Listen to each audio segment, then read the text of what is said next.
My name is Enis Özyar. I'm a radiation oncologist. I am the chairman of the Department of Radiation Oncology Group of Acibadem Health Group. I am working in Maslak Acibadem Istanbul Hospital. In my hospital, we are treating very high technology treatments like IMRT, volumetric modulated arc treatment, stereotactic radiosurgery, and interstitial brachytherapy. We have an experience of Cyberknife treatment in our clinic since 2009, and since 2009 we have treated more than 600 patients. Today my topic is impact of new radiotherapy methods on cancer outcome. Recent years we witnessed the high impact of technology to the medical disciplines, and most of the disciplines affected very highly from different computer technology. When we say Stone Age radiotherapy, it's just before year 2000, and before year 2000 we were using more conventional radiotherapy simulators, films, and treatment methods. However, today radiotherapy become a very complicated discipline.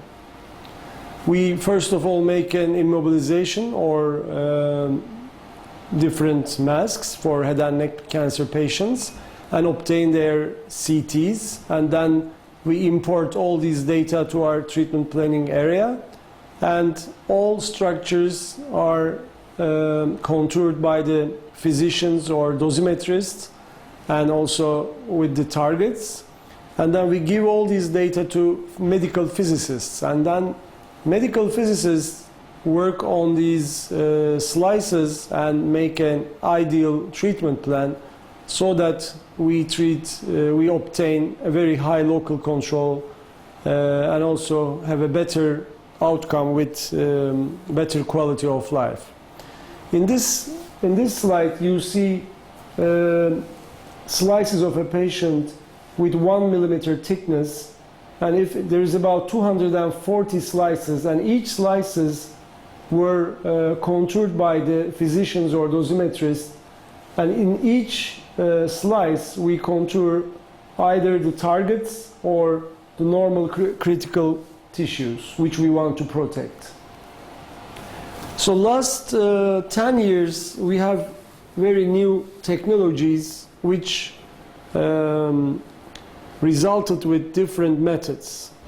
As you see here, this intensity modulated radiotherapy, volumetric modulated arc therapy, stereotactic radiotherapy, and radiosurgery are major methods which we are using currently in our clinic. Particle radiotherapy is an expensive and rare center which is available only in few countries in the world. And the other two methods which I'm going to mention is image-guided radiotherapy and three-dimensional MR-guided brachytherapy. So what is the rationale of new techniques?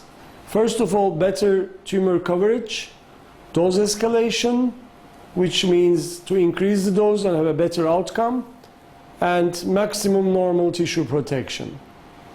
And another important issue is to decrease the overall treatment time. As you see here in this slide, the new generation Linux gave us multi-leaf collimation, which gives the shape of the tumor. And as you see in this slide, comparison of three-dimensional radiotherapy and intensity modulated radiotherapy. On the left side of the diagram, you see a flat top of the target, and in the other hand, on the right side, you see the dose distribution of IMRT, which is an intensity modulation. And this is a diagram which shows this dose distribution. On the left-hand side, we are using different angles, but give same dose intensity for the tumor and for the critical structures. For IMRT, the system gives radiation according to where the tumor is and where is the normal critical structure, so that it gives less radiation when the beam see the critical structure, and it gives more radiation when it see the tumor. So this end up with a better dose distribution. On the left-hand side, the dotted area covers all this, both tumor and both critical structure. On the other hand, on the right side, there is a better concave dose distribution. So this is also another slide which shows this idea as a very simple, cartoon. As you see here, from the left side, there is a wooden box, and with 2D planning, 3D conformal radiotherapy, and IMRT is like making a sculpture of the tumor or the tissues. So if you look at the IMRT history, it's not a very old history. It started in 1994, and after it is approved by the FDA in the US in 1996, first clinical results are only available in the beginning of 2000. And currently, the centers which have the IMRT capability is about 90% in the United States. In the developing world, this percentage is quite low. For my country, in Turkey, this percentage is about 30%, 20 to 30%, and most of these centers are private centers. And this is where we are using IMRT. As you see here, the major sites are head and neck and prostate cancer patients. And here you see the difference between workload of classic radiotherapy and IMRT. And as you see here, for contouring, it's almost sometimes no contouring or up to 5-10 minutes contouring. On the other hand, with IMRT, you have to spend 2 hours for one patient. For planning, you see classic radiotherapy takes from 1 to 2 minutes to 10 to 20 minutes, and in IMRT it takes about 2 hours. For QA, quality assurance, it's only 5-10 minutes with classic radiotherapy, it's about 1 hour with IMRT. And the treatment time is sometimes 5 to 10 minutes with classic radiotherapy, and for IMRT it's between 1 to 20 minutes and sometimes half an hour. And if you add all these time, as you see here with IMRT, we spend almost 5-6 hours only for one patient. On the other hand, for classical radiotherapy, sometimes it takes only half an hour and 15 minutes. This is an interesting case with basal cell carcinoma of the cheek, operated previously by plastic surgeons 3 times, and they sent this patient at home because her age is quite old, and they told her that there is nothing to do, you are too old, just go home and die. So this lady went her home, and her even children couldn't look her face, grandchildren couldn't look her face, and she came our clinic for treatment. And after we decided to treat this patient, as you see here in the middle of the treatment, she had a very good response, and this is when the treatment ended up. And this is 3 months later, and this is 6 months later. So when you have such fantastic, technological advances, you can have a very good response with such a treatment by protecting her eye, and with a, as you see here, with a very good outcome in terms of tumor control. So classic IMRT. I'm going to talk about classic IMRT and volumetric modulated arc therapy, which is a very new technology. There are some advantages of volumetric modulated arc treatment, and this can be done with certain linear accelerators. First of all, it makes the same treatment in a very short treatment time. Normally it takes 10 to 15 minutes. With VMAT it takes 1 to 2 minutes. And also, low monitor unit is an important issue. On the left, on the classic IMRT, you give a lot of dose for the patient, but with VMAT, it's only 1/3 of it. And you can also obtain a better dose distribution. So why short treatment time is important? First of all, patient comfort. Nobody wants to lay down on the table, 20 minutes, half an hour. And we have to think about that all these patients have pain, they have some problems, so they want to go home as soon as possible after their treatment. So patient comfort is very important. And also you can increase the patient number by treating in a very short time. And also you may have an increased time for IGRT.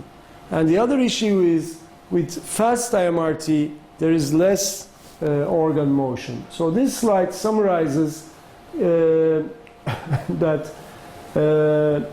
by delivering time in long time, biological equivalent dose decreases, which means if you treat the patient in a very short time, it means that you have a better or more effective dose distribution compared to the lower dose effect with longer treatment time. The other technique I am going to talk is stereotactic radiosurgery and radiotherapy. Stereotactic radiosurgery mainly is the ablation of lesions by using stereotactic methods, and it's an alternative to surgery. It's usually used in benign lesions in the cranium, and usually we give very single high doses to these lesions, which is between 18 to 25 gray. The fractionated stereotactic radiotherapy is almost same mode of treatment. However, it's used also in larger tumors, in tumors which is close to the sensitive structures and previously irradiated areas. So with especially Cyberknife, we deliver in 2 to 5 fractions, and you can also use the same method in Linacs, and you can treat the patients with longer fractionation. So these are the different methods we are using in stereotactic radiosurgery. On the upper left you see Cyberknife, upper right you see Gamma knife, in lower left you see Trilogy linear accelerator, and the lower right you see tomotherapy. So all these machines have the same capabilities, or like IMRT and stereotactic radiotherapy and radiosurgery. And this slide summarizes the comparison between IMRT and Cyberknife. As you see here, with IMRT we are using larger beams. With Cyberknife we use very thin beams, like in the thickness of as a pencil. So we call it usually pencil beam radiotherapy.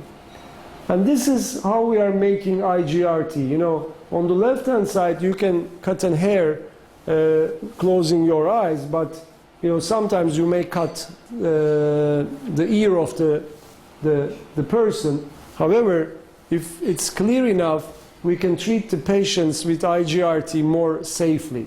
So because, what is the reason for that? You know, for IMRT, there is a very high dose gradient, which means dose decreases very immediately. So if we don't have the right target, it means that we are treating the wrong area, so which means we miss the tumor and we deliver very high doses to the critical structures. So IGRT is in two ways, which is two-dimensional and three-dimensional. This is how we are using 2D kilovoltage IGRT, obtaining the films, making the fusion, and moving the patient to the right target. Cone CT gives us the possibility to image the patient with three-dimensional way, so that we can obtain three-dimensional CTs of the patient in the treatment room. In this slide, you see that a patient's tumor shrinked in about 3-4 weeks. As you see on the left side, there is a big tumor which comes to a smaller size after radiotherapy. The other issue is three-dimensional MR-guided brachytherapy. Brachytherapy has different modes of treatment, you know, interstitial prostate implants, intrabronchial implants, breast implants, head and neck implants, or gynecological implants. But we are using gynecologic implants, and this slide shows the old-fashioned treatment, you know, A points, B points, and which is very old system.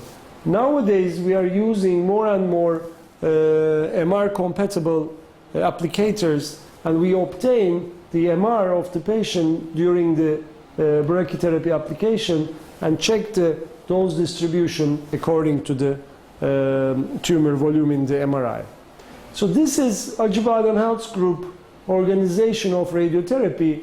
We have 5 centers in Turkey with radiation oncology, and all these facilities have the almost same kind of machines. You know, each center has almost IGRT machines, LINAC machines in all centers. So, and all centers are connected with each other, and 2 centers in Istanbul has more high-tech devices like Gamma Knife, Cyberknife, prostate implants, and all kind of HDR facilities. So I'm going to give more information about how new technology has an impact on our current practice. First of all, normal tissue sparing. This is the only randomized study in head and neck cancer patients from UK, which compared 3D or 2D radiotherapy versus IMRT. They randomized 50 patients in each arm, and when they looked at the grade 2 toxicity, acute toxicity, they found that there is less dysphagia, there is less xerostomia, and there is less dry mouth in patients treated with IMRT. And when they looked at the subjective landsoma xerostomia rates, conformal radiotherapy significantly have more xerostomia compared to the IMRT. And these 2 slides summarize according to the every 3 months comparison of grade 2 and more toxicity of xerostomia. And as you see here, blue marks are showing conformal radiotherapy, which has more xerostomia, and the red ones are IMRT. And they also concluded that locoregional progression-free survival and overall survival is same with 2 techniques. The other tumor I want to give an example for normal tissue sparing is breast cancer patients. Previously we were using tangential fields with wedge compensation. But with field and field technique, as you see here, in two steps, we put the leaves in the field so that we protected high dose areas which are shown with violet color. And this is the comparison of 2 treatment methods, and we have a better dose distribution with intensity modulation radiotherapy of breast cancer patients. This is a study from US from small to large breasts in all patients. Whenever they use IMRT, it ended up with less toxicity in the skin, which is an important issue for the breast cancer patients. And this slide summarizes the evidence behind the use of intensity modulated radiotherapy. Although there is not much randomized studies, most of the studies are in favor of IMRT, which was shown in green color. The other important issue is dose escalation, which can be done with new technologies. For example, gynecological cancer, previously we were treating these patients with large field radiotherapy and give boost at the end to the gross tumor. However, with simultaneous integrated boost technique, we can give high doses starting from the beginning, and we end up with a very high doses like 6,000, 6,500 centigrade, but it's radiobiologically very high doses because these areas gets radiation or radiotherapy from 2.4, 2.3 centigrade per day. And the other elective areas receive the dose from 1.8. And this is how we are making PET-CT based planning. And as you see here, we very nicely delineated the gross tumor volume from the PET-CT and make our plan and give simultaneous integrated boost to these areas. As you see here, the gross tumor receives 62, while the elective lymph nodes receive 45, and we nicely protect the bowel and bone marrow of the patient. This is the most important study in the literature which compared the conformal radiotherapy patients and IMRT patients treated with the diagnosis of inoperable cervical cancer. You know, on the left side you see the patients with IMRT, and on the right side the non-IMRT patients. And if you look at the recurrence-free survival rates and cause-specific survival rates, although follow-up time is short for IMRT patients, there is a significant superiority in favor of IMRT. And as you see here, if you look at the overall survival, it's significantly better for IMRT patients. The other important issue is dose escalation plus hypofractionation. This is a scan of our lung cancer or metastatic lung patient and the dose distribution on the right and also on the left lung. And this can be done both with Cyberknife or Linac-based radiotherapy. When we have an early stage lung cancer patient, we usually treat these patients in 35 fractions, which takes about 7 weeks for the patient. And with these new technologies, we can give very high doses to the early stage lung cancer patients in only 3 fractions, which we give usually in 5-7 days. We end up with 56 gray. And if you look at the biological equivalent dose, the 3 days treatment is almost double effective than the conventional treatment. And as you see here, local control rates are only 20 to 40% with the old schedule, and with the new schedule, which takes only 1 week, the local control is around 85 to 90, even 95%. And this is the literature results from different countries, from North America and Japan. And as you see here, with different fractionation, local control rates are between 80 to 90%. And this is an example from one of our patients, which shows a small tumor on the lung. And as you see here, after stereotactic body radiotherapy, there is no tumor on the same place. So this is another patient we have treated with Cyberknife. This is a medically inoperable patient with T2 and 0 lung cancer.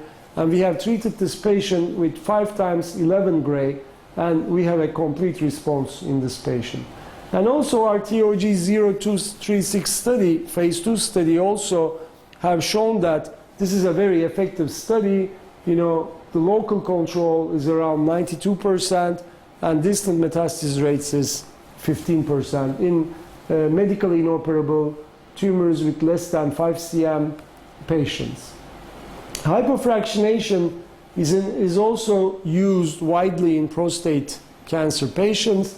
We can treat these patients with Cyberknife, and we treat these patients in only 5 fractions and finish their treatment only 2 weeks, comparison to the old fractionation radiotherapy.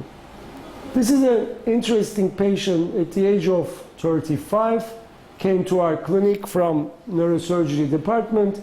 As you see here, there is a very big tumor on the base of the skull. However, this patient didn't have a tissue diagnosis and found to be inoperable. We decided to treat this patient with Cyberknife 3 times 700 centigrade. And you know, this is what happened to the tumor 1.5 years later. As you see here on the bottom row, the tumor disappeared almost completely in this patient. The other issue is treatment of oligometastatic disease. Oligometastatic disease is a new terminology. When we look at the survival of stage 4 non-small cell lung cancer patients, their 1-year survival is around 10%. And with effective systemic treatment and with PET-CT, there are some miraculous patients which lives longer than the others. And some patients may have some limited metastatic disease, especially in liver, brain, adrenal gland, or lung mets. So previously, we were using usually ablative surgery for these sites, and usually the doctors classified the patients as curative and palliative treatment, and always these patients are, there are some patients which is in the gray zone, which you cannot say definitely palliative or definitely curative. So these patients may have benefit from these treatments. So this can be an alternative to surgery. And also we know that compared to the lung cancer, breast and colorectal cancer patients have a better outcome.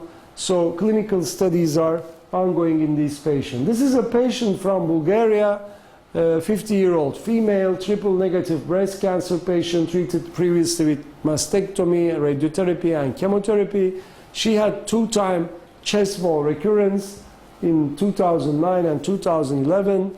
And she came to our clinic with the recurrent chest wall tumor, and the PET-CT was positive only in this area. So we decided to treat the patient curatively with Cyberknife.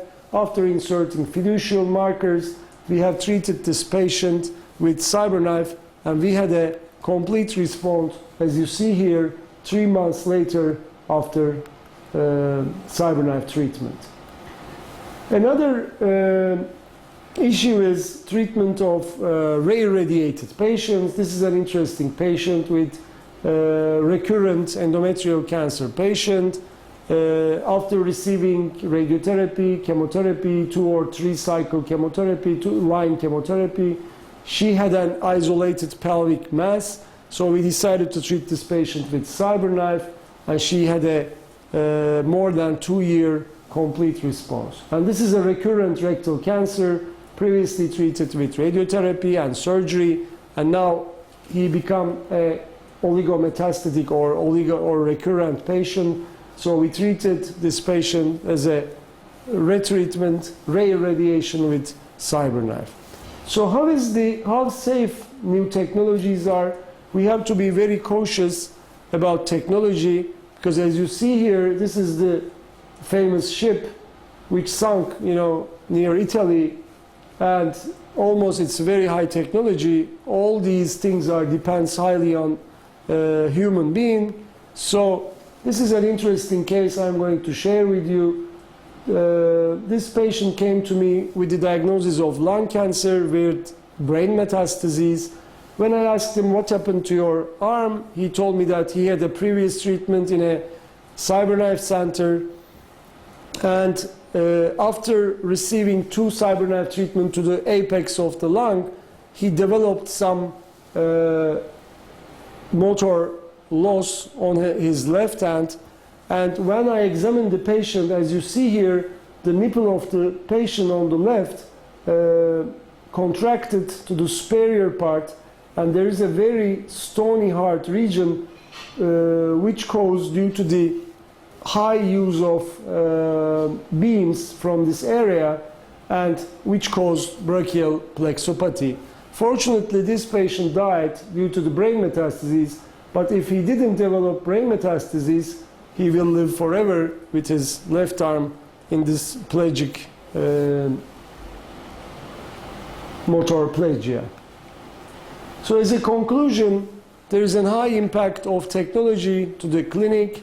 It seems that there is an increase in local control. We are using more organ protection or normal tissue protection with new technologies. And we know that in these days about 10% to 15% of patients are going to hypofractionated treatment. So all these technologies have a great impact of our current clinic applications. And this is our international symposium, which will be organized with one of my friends, my chair. It's a nasopharyngeal cancer patient World Symposium in 2013 in Istanbul. Thank you very much.